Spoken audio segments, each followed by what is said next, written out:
Will you, as somebody who might watch Doctor Strange in the Multiverse of Madness, need Loki to understand the concepts and ideas that will play out in that film? Shockingly, Marvel Studios actually has an answer for us, and it's a partial yes. Unlike WandaVision, where they were like, well, maybe, I mean, you can skip it if you want.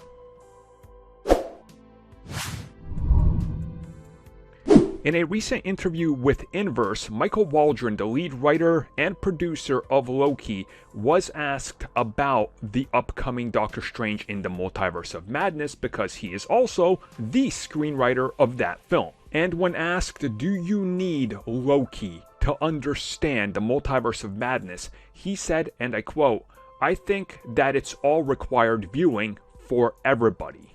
And then he added that you can enjoy Loki if you've never seen an MCU film, but the stories are designed to be standalone, but a series like Loki will, and I quote, enhance your enjoyment of the MCU and the Multiverse of Madness. Now, I think when it came to the first episode, everybody's ears perked up when they heard madness and multiverse, and they started to literally touch upon elements of the other series, like mentioning the Nexus beings. Again, something that we saw in WandaVision. So these things are quite clearly connected to one another.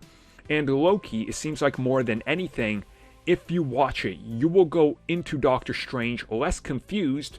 So when Doctor Strange has to bypass it quickly and just dump a quick 30-second explanation of what they're doing in the multiverse, if you, as somebody that watched Loki, understands that and what Loki is saying, you don't have to really pay attention. You'll still know what they're doing in the Multiverse of Madness. So I think that's sort of the position here, is if you really want to get the full experience, Loki will be required, because you're going to understand why certain things play out on both sides in a certain way.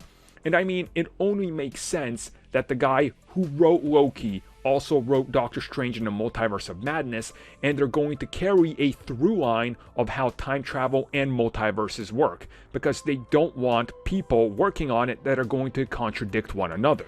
And if you guys remember, all the way back, this was actually a problem with Joss Whedon.